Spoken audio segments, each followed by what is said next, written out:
ನಮಸ್ತೆ ವೀಕ್ಷಕರೇ, ನಿತ್ಯ ಜ್ಯೋತಿರ ವಾಸ್ತು ಭವಿಷ್ಯ ವಿಶೇಷ ನೇರಪ್ರಸಾರ ಕಾರ್ಯಕ್ರಮಕ್ಕೆ ಸ್ವಾಗತ. ನಾನು ಚಿತ್ರಶ್ರೀ.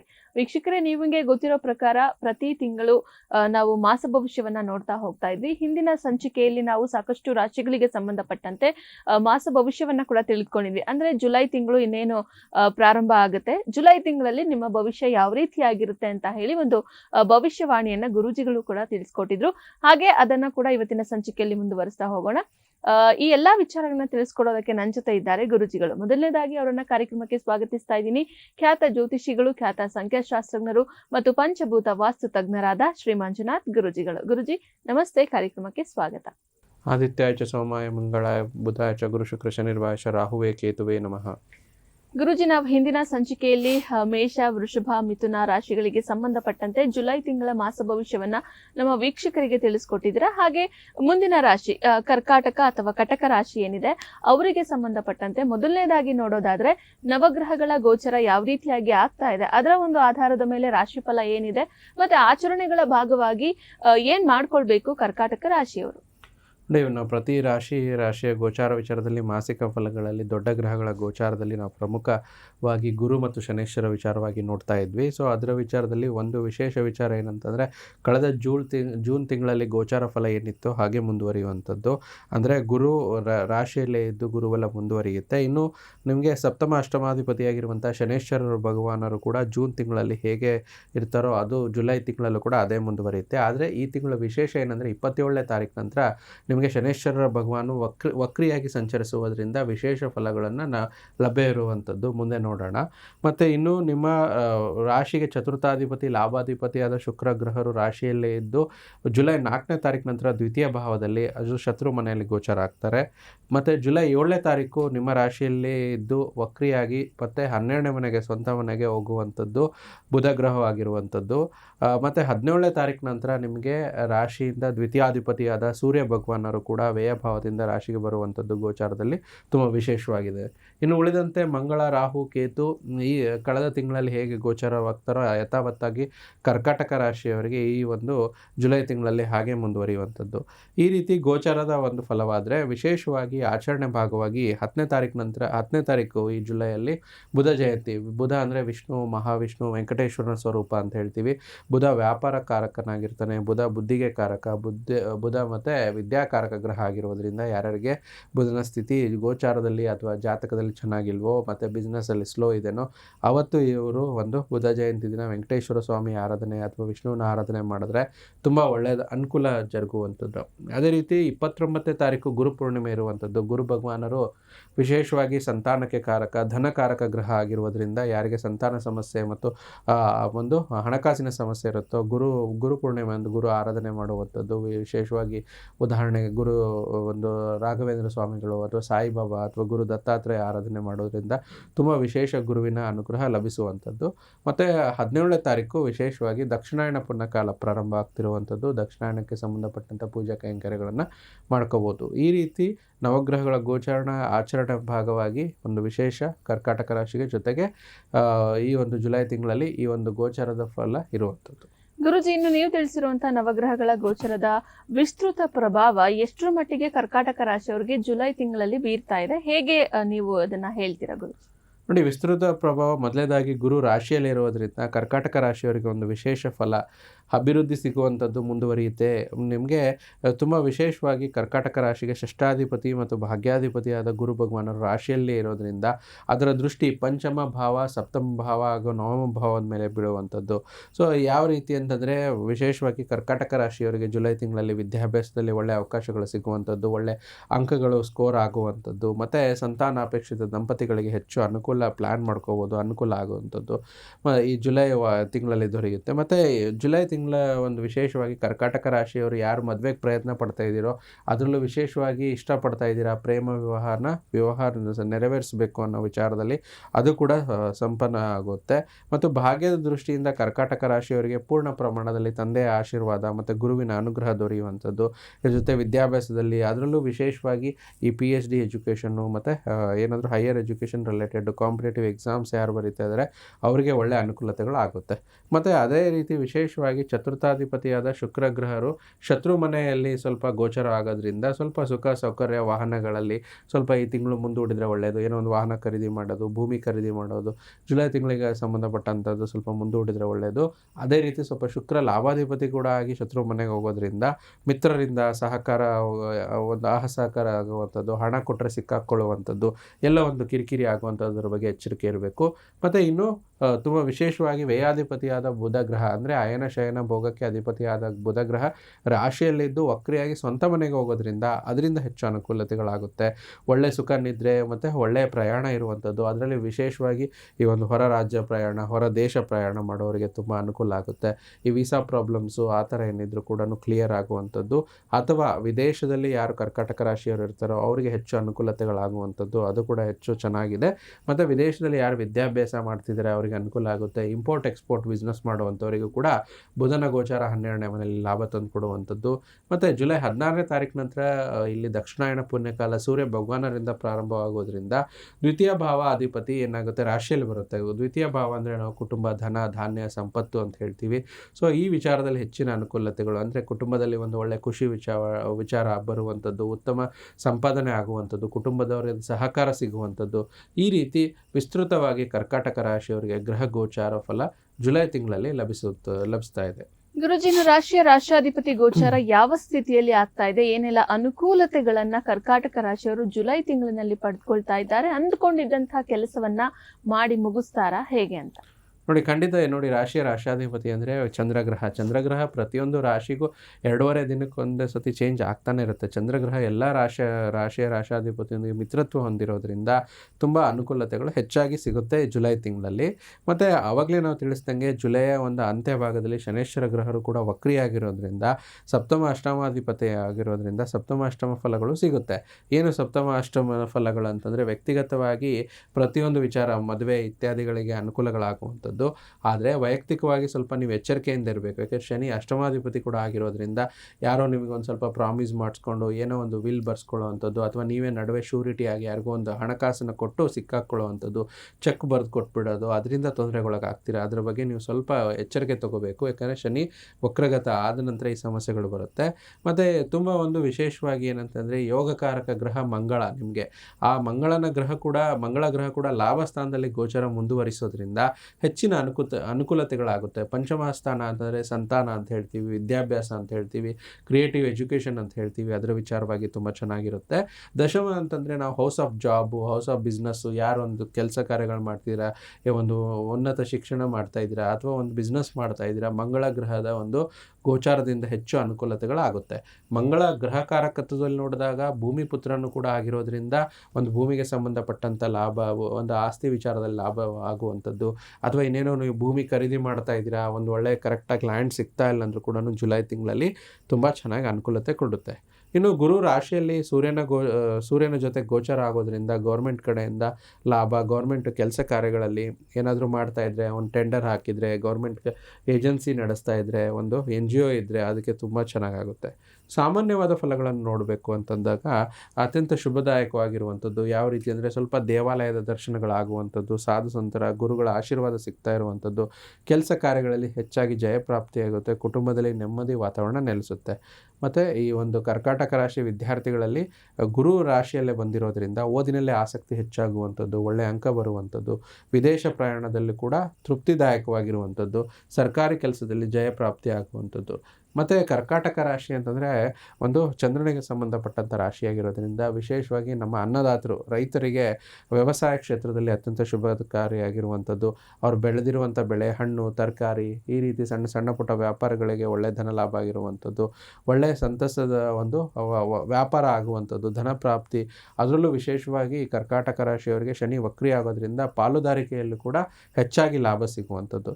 ಮತ್ತು ನೂತನ ಕೆಲಸಗಳಲ್ಲಿ ಒಂದು ಒಳ್ಳೆಯ ಜವಾಬ್ದಾರಿ ಸಿಗುವಂಥದ್ದು, ಮೊದಲಿಕ್ಕಿಂತ ಹೆಚ್ಚು ಶ್ರಮ ಹಾಕಿ ಕೆಲಸ ಮಾಡ್ತೀರಾ, ಫಲ ಜಾಸ್ತಿ ಸಿಗುತ್ತೆ, ಕೆಲಸದಲ್ಲಿ ಅದೃಷ್ಟ ನಿಮಗೆ ಹುಡ್ಕೊಂಬರುವಂಥದ್ದು. ಬಂಡವಾಳ ಹೂಡಿಕೆಗೆ ಅತ್ಯಂತ ಶುಭವಾದ ಮಾಸ, ದೀರ್ಘಕಾಲದ ಹೂಡಿಕೆಗಳಿಗೂ ಕೂಡ ಇದು ಒಂದು ಒಳ್ಳೆಯ ಮಾಸ ಆಗಿರುವಂಥದ್ದು.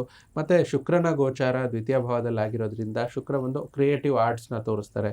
ಯಾರು ಸಂಗೀತ, ಕಲೆ, ಕ್ರೀಡೆಗಳಲ್ಲಿ ಹೆಚ್ಚಿನ ಆಸಕ್ತಿ ಹೊಂದುವಂಥದ್ದು, ಪ್ರೋತ್ಸಾಹ ಸಿಗುತ್ತೆ.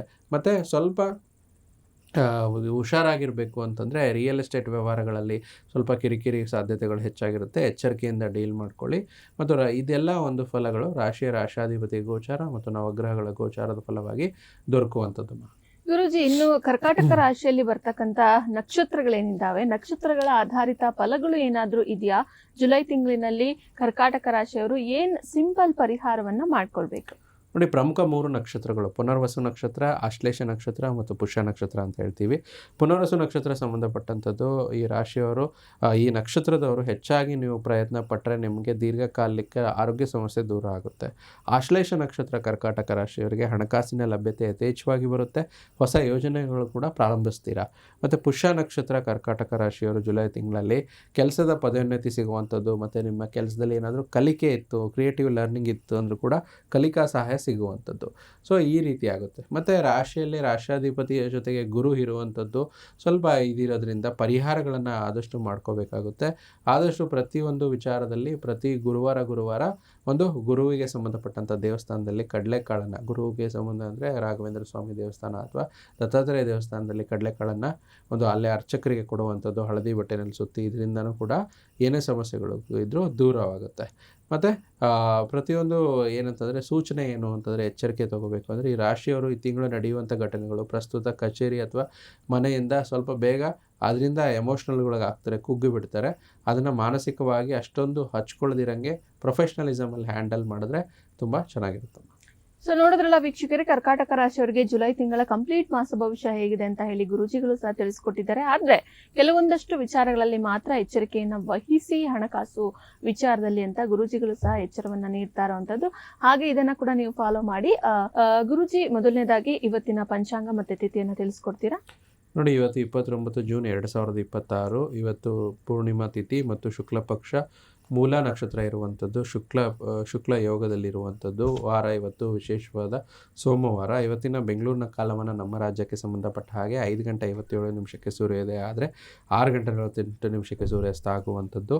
ಇವತ್ತಿನ ರಾಹು ಕಾಲ ಬೆಳಗಿನ ಜಾವ 7:34 9:10. ಯಮಗಂಡ ಕಾಲ 10:47 12:23. ಗುಳಿಕ ಕಾಲ ಬಂದು 1:59 3:36. ಅಭಿಜಿತ ಮುಹೂರ್ತ ಅಥವಾ ಅಭಿಜಿತ ಲಗ್ನ ಅಂತ ನೋಡಿದರೆ 11:57 12:49 ಆಗಿರುವಂಥದ್ದು. ಗುರುಜಿ, ದಿನದ ವಿಶೇಷತೆ? ನೋಡಿ, ಇವತ್ತು ತುಂಬ ವಿಶೇಷ ಸೋಮವಾರದ ಹುಣ್ಣಿಮೆಯ ದಿನ. ಇವತ್ತು ಪ್ರತಿಯೊಂದು ಸೋಮವಾರ ಅದು ಹುಣ್ಣಿಮೆ ಅನ್ನೋದು ಚಂದ್ರನಿಗೆ ಸಂಬಂಧಪಟ್ಟಂಥ ಒಂದು ತಿಥಿ ಆಗಿರುವಂಥದ್ದು. ಅದು ಸೋಮವಾರ ಬಂದಾಗ ವಿಶೇಷ. ಒಂದು ಸೋಮವಾರ ಒಂದು ಶಿವನ ಪ್ರಿಯವಾದ ವಾರ. ಶಿವನಿಗೆ ಬಿಲ್ವಪತ್ರೆ ಅರ್ಚನೆ ಮಾಡುವಂಥದ್ದು, ಸೋಮವಾರದ ಒಂದು ಅಭಿಷೇಕಗಳನ್ನು ಮಾಡಿಕೊಳ್ಳುವಂಥದ್ದು, ಹುಣ್ಣಿಮೆಯ ರಥಗಳನ್ನು ಯಾವ ರೀತಿ ಸಾಮಾನ್ಯವಾಗಿ ನಮ್ಮ ಒಂದು ಪೂರ್ವಿಕರಿಂದ ನಡ್ಕೊಂಡ್ಬಂದಿರುವಂಥದ್ದು ಸತ್ಯನಾರಾಯಣ ಕಥೆಗಳನ್ನು ಹುಣ್ಣಿಮೆ ದಿನ ಮಾಡುವಂಥದ್ದು ತುಂಬ ವಿಶೇಷವಾಗಿರುವಂಥದ್ದು. ಅದರ ಫಲ ಜಾಸ್ತಿ ಸಿಗುವಂಥದ್ದು ಇವತ್ತಿನ ದಿನ ವಿಶೇಷತೆ ಆಗಿರುವಂಥದ್ದು. ಗುರುಜಿ, ಹಾಗಿದ್ರೆ ಇವತ್ತಿನ ಒಂದು ಪಂಚಾಂಗ ತಿಥಿಯನ್ನು ತಿಳಿಸ್ಕೊಟ್ಟಿದ್ರೆ ಮತ್ತೆ ರಾಶಿ ಫಲವನ್ನ ಕೂಡ ಪ್ರಾರಂಭ ಮಾಡೋಣ. ದ್ವಾದಶ ರಾಶಿಗಳ ದಿನ ಭವಿಷ್ಯವನ್ನ ನೋಡೋದಾದ್ರೆ ಮೊದಲನೇದಾಗಿ ಮೇಷರಾಶಿಯವರಿಗೆ ಸೋಮವಾರದ ದಿನ ಭವಿಷ್ಯ ಏನಿದೆ? ನೋಡಿ, ಮಾನಸಿಕ ಧೈರ್ಯ ನಿಮಗೆ ಸ್ವಲ್ಪ ಭಯಗೊಳಿಸುತ್ತೆ. ಮಾನಸಿಕ ಭಯ ನಿಮಗೆ ಜಾಸ್ತಿ ಧೃತಿಗಡಿಸ್ಬೋದು. ಸಕಾರಾತ್ಮಕ ಚಿಂತನೆ ಮತ್ತು ಉಜ್ವಲವಾದ ಭವಿಷ್ಯ ನೋಡುವುದನ್ನು ಸ್ವಲ್ಪ ನಿಮಗೆ ಫೋಕಸ್ ಮಾಡಿಕೊಂಡ್ರೆ ದಿನ ಚೆನ್ನಾಗಿರುತ್ತೆ. ಮೇಷರಾಶಿ ನಂತರ ಮುಂದಿನ ರಾಶಿ ವೃಷಭ ರಾಶಿ. ನಿಮ್ಮ ಸಭ್ಯ ನಡವಳಿಕೆ ಮೆಚ್ಚುಗೆ ಪಡೆಯುತ್ತೆ. ಅನೇಕ ಜನರು ನಿಮ್ಮನ್ನು ಹೊಗಳುತ್ತಾರೆ. ಯೋಜಿತವಲ್ಲದ ಮೂಲಗಳಿಂದ ಹಣದ ಲಾಭ ನಿಮ್ಮ ದಿನವನ್ನು ಬೆಳಗಿಸುತ್ತದೆ. ಮುಂದಿನ ರಾಶಿ ಮಿಥುನ ರಾಶಿ. ನಿಮ್ಮ ಸುತ್ತಲಿನ ಸುಮಾರು ತುಂಬ ಬೇಡಿಕೆ ಅನಿಸಬಹುದು. ನಿಮಗೆ ಸಾಧ್ಯವಾಗುವಂಥ ಹೆಚ್ಚು ಸಮಯವನ್ನು ನೀವು ಒಪ್ಪಿಕೊಳ್ಳಬೇಡಿ ಮತ್ತು ಇತರರನ್ನು ಸಂತೋಷಪಡಿಸಲು ನಿಮ್ಮ ಮೇಲೆ ಯಾವುದೇ ಒತ್ತಡ ಹಾಕಿದರೂ ಕೂಡ ನೀವು ಅದನ್ನು ಅಕ್ಸೆಪ್ಟ್ ಮಾಡಬೇಡಿ. ಅದರಿಂದ ದಿನ ಚೆನ್ನಾಗಿರುತ್ತೆ. ಮಿಥುನ ರಾಶಿಯ ನಂತರ ಮುಂದಿನ ರಾಶಿ ಕರ್ಕಾಟಕ ರಾಶಿ. ನಿಮ್ಮ ಬಗ್ಗೆ ನೀವೇ ಒಳ್ಳೆಯ ಅಭಿಪ್ರಾಯ ಇಟ್ಕೊಳ್ಳುವಂಥದ್ದು ಬಹಳ ಮುಖ್ಯ. ಇದರಿಂದ ದಿನ ರೂಢಿ ಮಾಡಿಕೊಂಡ್ರೆ, ನಿಮಗೆ ಕಟ್ಟುನಿಟ್ಟಾಗಿ ಅನುಸರಿಸಿದ್ರೆ ದಿನಚರಿ ತುಂಬ ಚೆನ್ನಾಗಿರುತ್ತೆ. ಕರ್ಕಾಟಕ ರಾಶಿಯ ನಂತರ ಮುಂದಿನ ರಾಶಿ ಸಿಂಹ ರಾಶಿ. ವಿಶ್ರಾಂತಿಯ ಸಲುವಾಗಿ ನಿಕಟ ಸ್ನೇಹಿತರೊಂದಿಗೆ ಸ್ವಲ್ಪ ಸಮಯ ಇವತ್ತು ನೀವು ಕಳಿತೀರಾ. ಹಣದ ಚಲನೆ ದಿನವಿಡೀ ನಿಮಗೆ ಮುಂದುವರಿಯುತ್ತೆ ಮತ್ತು ದಿನದ ಅಂತ್ಯದ ನಂತರ ಕೂಡ ನಿಮಗೆ ಉಳಿಸಲು ಸಾಧ್ಯವಾಗುತ್ತೆ. ಹಾಗೆ ಮುಂದಿನ ರಾಶಿ ಕನ್ಯಾ ರಾಶಿ. ನೀವು ವಿಷಯವನ್ನು ನಿಯಂತ್ರಣದಲ್ಲಿ ಇಟ್ಕೊಳ್ಳಲು ಶಾಂತವಾಗಿರುವಂಥ ಅಗತ್ಯ ಇವತ್ತು ತುಂಬ ಇದೆ. ನಿಮ್ಮ ಮೂಲಕ ಲಾಭ ಪಡೆಯುತ್ತೀರಾ ಮತ್ತು ನೀವು ಪ್ರಯಾಣದ ಆಲೋಚನೆಗಳು ಮತ್ತು ಹಿಂದಿನ ಕನಸುಗಳಲ್ಲಿ ಸ್ವಲ್ಪ ಕಳೆದು ಹೋಗ್ತೀರಾ. ಕನ್ಯಾ ರಾಶಿಯ ನಂತರ ಮುಂದಿನ ರಾಶಿ ತುಲಾ ರಾಶಿಯ ಬಗ್ಗೆ ನೋಡೋದಕ್ಕೂ ಮುಂಚೆ ಗುರುಜಿ, ನಮಗೆ ವಾಟ್ಸಪ್ ಪ್ರಶ್ನಾ ಸಮಯ ಭಾಗದಲ್ಲಿ ಬಂದಿರುವಂತಹ ಪ್ರಶ್ನೆಗಳು, ವಾಟ್ಸಪ್ಗೆ ಪ್ರಶ್ನೆಗಳು ಬಂದಿದೆ ಗುರುಜಿ, ಕೇಳಬಹುದಾ? ಖಂಡಿತ. ಸೊ ಇವರು ತಮ್ಮ ಹೆಸರನ್ನ ತಿಳಿಸ್ತಾ ಇದ್ದಾರೆ, ಉದಯ್ ಅಂತ ಹೇಳಿ. ಹ್ಮ್ ಜನ್ಮ ದಿನಾಂಕ ಹೇಳ ಗುರುಜಿ? ತಿಳಿಸಿ. 30/6/2008. ಉದಯ್. ಹೌದು. ಬರ್ತ್ ಟೈಮ್ ಬಂದು ಈವ್ನಿಂಗ್ 4:30 to 5 ಅಂತ ಹಾಕಿದ್ದಾರೆ, ಎಕ್ಸಾಕ್ಟ್ ಹಾಕಿಲ್ಲ. 4:30 to 5 ಅಂತ ಹಾಕಿದ್ದಾರೆ. ಸೊ ಡೇಟ್ ಇನ್ನೊಂದ್ಸತಿ ರಿಪೀಟ್ ಆಗಿ ತಿಳಿಸಿ. 30/6/2008. 2008. ಓಕೆ. ಬರ್ತ್ ಪ್ಲೇಸ್ ಬಂದು ರಾಮಕುಪ್ಪಂ ಅಂತ ಹೇಳ್ತಾ ಇದ್ದಾರೆ. Okay okay. ಗುರುಜಿ ಇವ್ರು ಕೇಳ್ತಾ ಇರೋ ಪ್ರಶ್ನೆ, ಇವರ ಎಜುಕೇಶನ್ ಯಾವ ರೀತಿಯಾಗಿದೆ ತಿಳಿಸ್ಕೊಡಿ ಅಂತ ಕೇಳ್ತಾ ಇದ್ದಾರೆ. ನೋಡಿ, ಜಾತಕದಲ್ಲಿ ಉದಯ ಯಾರು ಕಳಿಸಿದ್ದಾರೆ ಅವ್ರ ಪ್ರಶ್ನೆ ಇದ್ರ ಪ್ರಕಾರದಲ್ಲಿ ಸೋಮವಾರ ಹುಟ್ಟಿರುವಂಥದ್ದು ಕೃತಿಕಾ ನಕ್ಷತ್ರ ಮತ್ತು ವಿಶೇಷವಾದ ವೃಷಭ ರಾಶಿ. ಸೊ ಸೋಮವಾರ ಕೃತಿಕಾ ನಕ್ಷತ್ರದಲ್ಲಿ ಹುಟ್ಟಿದವರು ಒಂದು ವಿಶೇಷ ಯೋಗ ಅಂತಲೇ ನಾವು ತೊಗೋಬೋದು. ವೃಶ್ಚಿಕ ರಾಶಿ, ವೃಶ್ಚಿಕ ಲಗ್ನದ ಜಾತಕ, ವೃಷಭ ರಾಶಿ ವೃಶ್ಚಿಕ ಲಗ್ನ ಆಗಿರುವಂಥದ್ದು. ಸೊ 3ನೇ ಮೇಲೆ ರಾಹು ಇದೆ, ರಾಹು ಮಹಾದಶೆ ನಡೀತಿದೆ. ಎಜುಕೇಷನ್ಗೆ ಸಂಬಂಧಪಟ್ಟಂಥದ್ದು ನಾವು ಚತುರ್ಥ, ಪಂಚಮ ಮತ್ತು ಭಾಗ್ಯಸ್ಥಾನ ಅಂತ ಹೇಳ್ತೀವಿ. ಇಲ್ಲಿ ಪಂಚಮ ಸ್ಥಾನಕ್ಕೆ ರಾಹು ದೃಷ್ಟಿ ತುಂಬ ಒಳ್ಳೆಯದಂತ ಹೇಳ್ತೀವಿ. ಇವರ ಜಾತಕದಲ್ಲಿ ರಾಹು ತುಂಬ ಪ್ರಬಲವಾಗಿರೋದ್ರಿಂದ ರಾಹು ಬಂದು ನಮಗೆ ಒಂದು ಹೈಯರ್ ಎಜುಕೇಷನ್ಸು, ಮೆಡಿಕಲ್ ಸೈನ್ಸಸ್ಸು ಈ ರೀತಿ ಎಜುಕೇಷನ್ನ ಸೂಚಿಸುತ್ತೆ. ಮತ್ತು ದಶಮ ಭಾಗ್ಯಸ್ಥಾನದಲ್ಲೂ ಕೂಡ ಕೇತು ಇರೋದ್ರಿಂದ ಹೈಯರ್ ಎಜುಕೇಷನ್ಸ್ ಕೂಡ ತುಂಬ ಚೆನ್ನಾಗಿದೆ. ಅದು ರಾಹು ದಶೆನಲ್ಲಿ ಸ್ವಲ್ಪ ಪ್ರಯತ್ನ ಭಾಳ ಪಡಬೇಕು. ಅಂದರೆ ಈ ರುಟೀನ್ ಟೈಮ್ ಟೇಬಲ್ ಅಂತ ಹೇಳ್ತೀವಲ್ಲ, ವಿದ್ಯಾರ್ಥಿಗಳಿಗೆ ಭಾಳ ಟೈಮ್ ಟೇಬಲ್ ಬಹಳ ಮುಖ್ಯ. ಆ ಟೈಮ್ ಟೇಬಲ್ ಇವ್ರು ಮೇಂಟೈನ್ ಮಾಡದಿರೋದ್ರಿಂದ ಸ್ವಲ್ಪ ಎಜುಕೇಷನ್ ಡಿಫಿಕಲ್ಟೀಸ್ ಕೊಡುತ್ತೆ. ಆದರೆ ಅದನ್ನು ಬೀಟ್ ಮಾಡಿಕೊಂಡು ಟೈಮ್ ಟೇಬಲ್ ಎಲ್ಲ ಕರೆಕ್ಟಾಗಿ ಮಾಡಿಕೊಂಡು ಇವರು ಇದು ಮಾಡಿದ್ರೆ ಖಂಡಿತ ಅವರಿಗೆ ಮೆಡಿಕಲ್ ಎಜುಕೇಷನ್ ಮಾಡುವಂಥ ಯೋಗ ಚೆನ್ನಾಗಿದೆ. ರಾಹುಗೆ ಸಂಬಂಧಪಟ್ಟಂಥದ್ದು ದೀಪದುರ್ಗ ನಮಸ್ಕಾರ ಅಂತ ಒಂದು ಹೋಮ ಬರುತ್ತೆ, ಅದನ್ನು ಇವ್ರ ತಂದೆ ತಾಯಿಯಂದರು ಮಾಡಿಸ್ಬೋದು. ಅಥವಾ ಇವರೇ ಈ ವ್ಯಕ್ತಿಗತವಾಗಿ ಉದಯ ಮಾಡಬೇಕು ಅಂತಂದರೆ ಓಂ ರಂ ರಾಹುವೇ ನಮಃ ಅಂತೇಳಿ ಜಪ ಮಾಡುವಂಥದ್ದು. ಮತ್ತು ಪ್ರತಿ ಶನಿವಾರ ರಾಹುಗೆ ಸಂಬಂಧಪಟ್ಟಂಥದ್ದು ನವಗ್ರಹಗಳಲ್ಲಿ ಕರಿ ಉದ್ದಿನ ಕಾಳನ್ನು ಇಟ್ಟು 3 ಪ್ರದಕ್ಷಿಣೆಯನ್ನು ಮಾಡಿ ಈ ಮಂತ್ರ ಏನು ಹೇಳಿದ್ವಿ, ಓಂ ರಂ ರಾಹುವೇ ನಮಃ ಅಂತ, ಇದನ್ನು 9 ಬಾರಿ ಅಥವಾ 18 ವಾರಗಳ ಕಾಲ, 18 ಶನಿವಾರಗಳ ಕಾಲ ಮಾಡಿಕೊಂಡ್ರೆ ರಾಹುವಿನ ಪ್ರಭಾವದ ಒಂದು ಹೆಚ್ಚಿನ ಅನುಕೂಲತೆಗಳನ್ನು ಪಡ್ಕೋಬೋದು. ಮತ್ತು ಇಚ್ಛಾಪೂರ್ತಿ ಅವ್ರು ಏನು ಡಿಸೈರ್ ಮಾಡ್ತಾರೆ ಆ ಎಜುಕೇಷನ್ನು, ಆ ಬ್ರಾಂಚಿಗೆ ಓದುವಂಥ ಎಲ್ಲ ಸೌಲಭ್ಯಗಳು ಇವ್ರಿಗೆ ಲಭಿಸುತ್ತಮ್ಮ. ಸೊ ಉದಯ್ ಇವತ್ತಿನ ಸಂಚಿಕೆಯನ್ನ ವೀಕ್ಷಿಸಿದ್ರೆ ಖಂಡಿತ ಇದನ್ನ ಮಾಡ್ಕೊಳ್ಳಿ, ಅಥವಾ ಅವರ ತಂದೆ ತಾಯಿ ಅವರ ಬದಲಿಗೆ ಕೂಡ ಇದನ್ನ ಮಾಡ್ಬೋದು. ಗುರುಜಿಗಳು ತಿಳಿಸ್ಕೊಟ್ಟಿದ್ದಾರೆ, ಒಳ್ಳೇದಾಗ್ಲಿ ಅಂತ ಹೇಳ್ತಾ ಗುರುಜಿ ನಾವು ಕನ್ಯಾ ರಾಶಿಯವರಿಗೆ ದಿನ ಭವಿಷ್ಯವನ್ನ ನೋಡಿದ್ವಿ. ಮುಂದುವರಿಸೋಣ. ಮುಂದಿನ ರಾಶಿ ತುಲಾ ರಾಶಿ. ತುಲಾ ರಾಶಿಯವರಿಗೆ ಮಾನಸಿಕ ಒತ್ತಡ ತರುವ ಸಪ್ತ ಸಮಸ್ಯೆಗಳು ಸ್ವಲ್ಪ ಕಾಣಿಸಿಕೊಳ್ಳುತ್ತೆ. ಮತ್ತು ನೀವು ಮನೆಯ ಸದಸ್ಯರನ್ನು ಎಲ್ಲಿಗಾದರೂ ಸುತ್ತಾಡಲು ಇವತ್ತು ಕರ್ಕೊಂಡು ಹೋಗ್ತೀರಾ, ಅದರಿಂದ ನಿಮ್ಮ ಸಾಯಂಕಾಲ ಆನಂದಮಯವಾಗಿರುತ್ತೆ. ತುಲಾ ರಾಶಿಯ ನಂತರ ಮುಂದಿನ ರಾಶಿ ವೃಶ್ಚಿಕ ರಾಶಿ. ಕಳೆದ ಉದ್ಯಮಗಳ ಯಶಸ್ಸು ನಿಮಗೆ ಆತ್ಮವಿಶ್ವಾಸನ ಹೆಚ್ಚಿಸುವಂಥದ್ದು. ಹಣದ ಚಲನೆ ದಿನವಿಡೀ ಮುಂದುವರಿಯುತ್ತೆ. ದಿನದ ಅಂತ್ಯದ ನಂತರವೂ ಕೂಡ ನಿಮಗೆ ಹಣ ಉಳಿಸಲು ಸಾಧ್ಯವಾಗುವಂಥ ಒಂದು ಸಕಾರಾತ್ಮಕ ದಿನ ಆಗಿರುವಂಥದ್ದು. ಮುಂದಿನ ರಾಶಿ ಧನು ರಾಶಿಯವರಿಗೆ ಸೋಮವಾರದ ದಿನ ಭವಿಷ್ಯ ಏನಿದೆ ನೋಡೋಣ. ನಿಮ್ಮ ಮನಸ್ಸಿನಲ್ಲಿ ಸಕಾರಾತ್ಮಕ ಆಲೋಚನೆಗಳನ್ನು ತಂದ್ಕೊಳ್ಳಿ. ದೀರ್ಘಕಾಲದ ಬಾಕಿಗಳು ಕೂಡ ಕೊನೆಗೂ ನಿಮಗೆ ದೊರಕುತ್ತೆ. ಮತ್ತು ನಿಮ್ಮ ವರ್ತನೆಯಲ್ಲಿ ವಿಶೇಷವಾದ ನಿಮ್ಮ ಸಂಗಾತಿ ಜೊತೆಗೆ ಸ್ವಲ್ಪ ತಾಳ ತಪ್ಪದಿರಲಿ, ಅದರಿಂದ ದಿನ ನಿಮಗೆ ಚೆನ್ನಾಗಿರುತ್ತೆ. ಮುಂದಿನ ರಾಶಿ ಮಕರ ರಾಶಿ, ಅವರಿಗೆ ದಿನ ಭವಿಷ್ಯ ಏನಿದೆ ಗುರುಜಿ? ಇಂದು ನಿಮ್ಮ ವಿಶ್ವಾಸ ಬೆಳೆಯುತ್ತೆ, ಪ್ರಗತಿ ನಿಶ್ಚಯವಾಗಿರುವಂಥದ್ದು. ನಿಮ್ಮ ತಾಯಿಯ ದುಂದುಗಾರಿಕೆ ನೋಡಿ ನೀವು ಸ್ವಲ್ಪ ಚಿಂತೆಗೊಳಗಾಗ್ಬೋದು, ಆದರೆ ನೀವು ಕೋಪ ಕಂಟ್ರೋಲ್ ಮಾಡಿಕೊಂಡ್ರೆ ಇವತ್ತು ದಿನ ಚೆನ್ನಾಗಿರುತ್ತೆ. ಮಕರ ರಾಶಿಯ ನಂತರ ಮುಂದಿನ ರಾಶಿ ಕುಂಭರಾಶಿ. ಯಾವುದೇ ಅನುಭವದ ವ್ಯಕ್ತಿಯ ಸಲಹೆ ಇಲ್ಲದೆ ನಿಮಗೆ ಆರ್ಥಿಕ ನಷ್ಟವಾಗುವ ಯಾವುದೋ ಕೆಲಸವನ್ನು ಮಾಡಬೇಡಿ, ಅದರಿಂದ ದಿನ ಸ್ವಲ್ಪ ಎಚ್ಚರಿಕೆಯಿಂದ ಇರಿ. ಕುಂಭರಾಶಿಯ ನಂತರ ಮುಂದಿನ ಹಾಗೂ ಕೊನೆಯ ರಾಶಿ ಮೀನರಾಶಿ. ನೋಡಿ, ಮೀನರಾಶಿಯವರು ಇವತ್ತು ವಿಶೇಷವಾಗಿ ಯೋಗ ಧ್ಯಾನದಿಂದ ದಿನ ಪ್ರಾರಂಭಿಸಬಹುದು. ಇದನ್ನು ಮಾಡೋದ್ರಿಂದ ನಿಮಗೆ ಪ್ರಯೋಜನಕಾರಿಯಾಗಿರುತ್ತದೆ. ದಿನವಿಡೀ ನಿಮ್ಮಲ್ಲಿ ಶಕ್ತಿ ಉಳಿಯುತ್ತದೆ. ಇಲ್ಲಿಗೆ ದ್ವಾದಶ ರಾಶಿಗಳ ದಿನ ಭವಿಷ್ಯ ಮುಕ್ತಾಯ ಆಗಿದೆ. ನಿಮ್ಮ ರಾಶಿ ವಿಚಾರಕ್ಕೆ ಸಂಬಂಧಪಟ್ಟಂತೆ ದಿನ ಭವಿಷ್ಯವನ್ನ ಸಹ ನೀವು ತಿಳ್ಕೊಂಡಿದ್ರೆ ಒಳ್ಳೇದಾಗ್ಲಿ ಅಂತ ಹೇಳ್ತಾ ಇವತ್ತಿನ ಸಂಚಿಕೆಯ ಕೊನೆಯ ಭಾಗದ ಒಂದು ಪ್ರಶ್ನೆ ಉಳಿದಿದೆ ಗುರುಜಿ, ತಗೊಳ್ಬಹುದಾ? ಖಂಡಿತ. ಗುರುಜಿ ಇವರ ಹೆಸರು ರಿತೀಶ್ ಗರ್ ಅಂತ ಹೇಳ್ತಾ ಇದ್ದಾರೆ. ಓಕೆ. ಡೇಟ್ ಆಫ್ ಬರ್ತ್ ಹೇಳ 25 May 1978. 25/5/78. Okay. Time of birth 6:48 AM. Okay. Place Firozabad ಅಂತ ಹೇಳ್ತಾ ಇದ್ದಾರೆ, UP. ಓಕೆ. ಗುರುಜಿ ಇವ್ರು ಕೇಳ್ತಾ ಇರೋಂಥ ಪ್ರಶ್ನೆ ಬಂದು ಜಾಬ್ ಚೇಂಜ್ ಆಗ್ತಾ ಇಲ್ಲ, ಸಾಕಷ್ಟು ಸರಿ ಪ್ರಯತ್ನ ಪಟ್ರು ಜಾಬ್ ಚೇಂಜ್ ಮಾಡೋದಕ್ಕೆ ಸಾಧ್ಯನೇ ಆಗ್ತಾ ಇಲ್ಲ, ಆದರೆ ನನಗೆ ನನ್ನ ಜಾಬ್ನ ಚೇಂಜ್ ಮಾಡುವಂಥದ್ದು ಅನಿವಾರ್ಯ ಆಗಿದೆ, ಇದಕ್ಕೆ ಏನಾದರೂ ಪರಿಹಾರ ತಿಳಿಸ್ತೀರಾ ಅಂತ ಕೇಳ್ತಾ ಇದ್ದಾರೆ. ನೋಡಿ, ರಿತೀಶ್ ಅವ್ರು ಯಾರು ಕಳಿಸಿದ್ದಾರೆ ಪ್ರಶ್ನೆ ವಿಚಾರವಾಗಿ, ವೃಷಭ ಲಗ್ನದ ಜಾತಕ, ನಿಮ್ಮದು ಬಂದು ಅಷ್ಟಮ ಸ್ಥಾನದಲ್ಲಿ ಚಂದ್ರ ಇದೆ. ಅಂದರೆ ಪೂರ್ವಾಷಾಢ ನಕ್ಷತ್ರ ಧನುಸು ರಾಶಿ, ಹುಟ್ಟಿರುವಂಥ ದಿನ ಅಂತ ನಾವು ವಿಶೇಷವಾಗಿ ನೋಡ್ತಾ ಹೋದರೆ ಪಂಚಾಂಗ ಪ್ರಕಾರದಲ್ಲಿ ಒಳ್ಳೆ ತಿಥಿ ಗುರುವಾರ ಹುಟ್ಟಿರುವಂಥದ್ದು. ಸೊ ಇದರಿಂದ ನಾವು ಏನು ಹೇಳ್ತೀವಿ ಅಂತಂದರೆ ಜಾಬ್ ಚೇಂಜಿಗೆ ದಶಮ ಭಾವ ಅಂತ ಹೇಳ್ತೀವಿ, 10th house is house of job ಅಂತ ಹೇಳ್ತೀವಿ. ಇವರ ಒಂದು ದಶಮಾಧಿಪತಿಯಾದ ಶನೇಶ್ವರ ಗ್ರಹರು ಚತುರ್ಥ ಭಾವದಲ್ಲಿ 0 ಡಿಗ್ರಿಯಲ್ಲಿ ಕೂತ್ಕೊಂಡಿರುವಂಥದ್ದು. ಸೊ ಇಲ್ಲೇ ಏನಾಗುತ್ತೆ, ರಾಹು ದಶೆ ಬೇರೆ ನಡೀತಿದೆ, ಶನಿ ಅಂತರ್ದಶೆ ನಡೀತಾ ಇರೋದ್ರಿಂದ ಫೇವರೇಬಲ್ ಇದೆ. ಬಟ್ ಶನಿ ಅಂತರ್ದಶೆ ರೀಸೆಂಟಾಗಿ ಪ್ರಾರಂಭವಾಗಿರುವಂಥದ್ದು. ಈಗ ನಾವು ಈ ಜಾತಕ ನೋಡ್ತಿರೋ ಇವತ್ತಿನ ಒಂದು ದಿನಾಂಕ, ಸೋಮವಾರ ದಿನಾಂಕ ಏನಿದೆ, ಈ ಒಂದು 29 ಜೂನ್ ತಿಂಗಳಲ್ಲಿ, ಇದು ಇವರಿಗೆ ಜುಲೈ ನಂತರನೇ ಈ ಒಂದು ದಶಾಭುಕ್ತಿ ಚೇಂಜ್ ಆಗೋದ್ರಿಂದ ಖಂಡಿತ ಜಾಬ್ ಚೇಂಜ್ ಹತ್ತಿರ ಬಂದಿದೆ, ಪ್ರಯತ್ನ ಪಡಿ.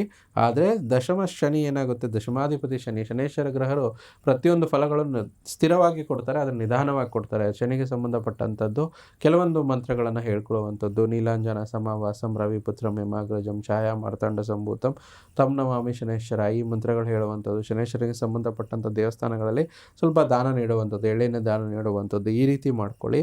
ಇದರಿಂದ ಖಂಡಿತ ನಿಮಗೆ ಜಾಬ್ ಚೇಂಜ್ ವಿಚಾರದಲ್ಲಿ ಅನುಕೂಲ ಆಗುತ್ತೆ. ಜಾಬ್ ಚೇಂಜ್ ಜೊತೆಗೆ ಇವರಿಗೆ ಸ್ವಲ್ಪ ಅಪ್ರೈಸಲ್, ಅಂದರೆ ಇವರಿಗೆ ಹಣಕಾಸಿನ ಒಂದು ಪ್ಯಾಕೇಜ್ ಅಂತ ಏನಿರುತ್ತಲ್ಲ, ಅದರಲ್ಲೂ ತುಂಬ ಚೆನ್ನಾಗಿ ಇಂಪ್ರೂವ್ಮೆಂಟ್ ಆಗುತ್ತೆ. ಸ್ವಲ್ಪ ತಾಳ್ಮೆ ಇರಲಿ. ಶನೇಶ್ವರ ಸಂಬಂಧಪಟ್ಟಂಥದ್ದು ಈ ಮಂತ್ರಗಳನ್ನು ಹೇಳ್ಕೊಳ್ಳಿ. ಸಾಧ್ಯವಾದರೆ ಇವರಿಗೆ ಶನಿ ಯೋಗಕಾರಕ ಗ್ರಹ, ಋಷಭ ಲಗ್ನಕ್ಕೆ ಶನೇಶ್ವರ ಒಳ್ಳೆಯ ಫಲಗಳನ್ನೇ ಯಾವಾಗಲೂ ಕೊಡೋದ್ರಿಂದ ಶನೇಶ್ವರನಿಗೆ ಸಂಬಂಧಪಟ್ಟಂಥ ಶುಭರತ್ನಗಳಂತ ಹೇಳ್ತೀವಿ, ಅದಕ್ಕೆ ಒಂದು ನೀಲಮಣಿ ಹರಳನ್ನು ಬಲಗೈ ಮಧ್ಯದ ಬೆರಳಲ್ಲಿ ಧರಿಸೋದು ಶನಿವಾರದ ಹೊತ್ತು ಬೆಳಗ್ಗೆ. ಇದು ಕೂಡ ಜಾಬ್ ಚೇಂಜ್ಗೆ ಮತ್ತು ಜಾಬ್ ಚೇಂಜ್ ಆದ ನಂತರನೂ ಕರಿಯರ್ ಸ್ಟೆಬಿಲಿಟಿ ಅಂತ ಏನು ನೋಡ್ತೀವಿ ಅದು ಕೊಡುವಂಥದ್ದು. ಇಷ್ಟು ಮಾಡಿಕೊಂಡ್ರೆ ಇವರಿಗೆ ಖಂಡಿತ ತುಂಬ ಅನುಕೂಲ ಆಗುವಂಥದ್ದು. ಇವತ್ತಿನ ಸಂಚಿಕೆಯನ್ನು ವೀಕ್ಷಿಸಿರುವಂತಹ ರಿತೀಶ್ ಅವರೇ, ನೀವು ಕೂಡ ಈ ಪರಿಹಾರ ಭಾಗವನ್ನ ಖಂಡಿತ ಮಾಡ್ಕೊಳ್ಳಿ. ಮತ್ತಷ್ಟು ಗುರುಜಿಗಳನ್ನ ಭೇಟಿಯಾಗಿ ನೀವು ಚರ್ಚೆನ ನಡೆಸಬೇಕು ಅಂದ್ರೆ ಅವರ ಫೋನ್ ನಂಬರ್ ಕೂಡ ಕೆಳಗಡೆ ಸ್ಕ್ರೀನ್ ಮೇಲೆ ಡಿಸ್ಪ್ಲೇ ಆಗ್ತಾ ಇದೆ, ಆ ನಂಬರ್ಗೆ ನೀವು ಕಾಲ್ ಮಾಡ್ಬೋದು. ಗುರುಜಿಗಳ ಬಳಿ ನೇರವಾಗಿ ನೀವು ವಿಡಿಯೋ ಕಾಲ್ ಮುಖಾಂತರನೂ ಕೂಡ ಮಾತಾಡ್ಬೋದು. ವೀಕ್ಷಕರೇ, ಇವತ್ತಿನ ಸಂಚಿಕೆಯನ್ನು ಇಲ್ಲಿಗೆ ಮುಗಿಸ್ತಾ ಇದೀವಿ. ಇಷ್ಟೊತ್ತು ಕೂಡ ಗುರುಜಿಗಳು ನಮ್ಮ ಜೊತೆ ಇದ್ದು ಕರ್ಕಾಟಕ ರಾಶಿಗೆ ಸಂಬಂಧಪಟ್ಟಂತೆ ಜುಲೈ ತಿಂಗಳ ಮಾಸ ಭವಿಷ್ಯ ಹಾಗೆ ನೀವು ಕಳಿಸಿರುವಂತಹ ಪ್ರಶ್ನೆಗಳಿಗೆ ಉತ್ತರವನ್ನ ನೀಡೋದ್ರ ಜೊತೆಗೆ ಇವತ್ತಿನ ದಿನದ ಪಂಚಾಂಗ ಮತ್ತು ರಾಶಿ ಫಲವನ್ನ ಕೂಡ ತಿಳಿಸ್ಕೊಟ್ಟಿದ್ದಾರೆ. ಗುರುಜಿ, ಧನ್ಯವಾದಗಳು. ಸರ್ವೇ ಜನ ಸುಖಿನೋ ಭವಂತು, ಸಮಸ್ತ ಸನ್ಮಂಗಳಾನಿ ಭವಂತು. ವೀಕ್ಷಕರೇ, ಇವತ್ತಿನ ಈ ಸಂಚಿಕೆಯನ್ನು ಇಲ್ಲಿಗೆ ಮುಗಿಸ್ತಾ ಇದ್ವಿ. ಮತ್ತೊಂದು ಸಂಚಿಕೆಯಲ್ಲಿ ಮತ್ತೊಂದು ರಾಶಿಯೊಂದಿಗೆ ಸಿಗೋಣ. ನೋಡ್ತಾ ಇರಿ ಪ್ರಗತಿ ಟಿವಿ, ಇದು ನಿಮ್ಮಿಂದ ನಿಮಗಾಗಿ.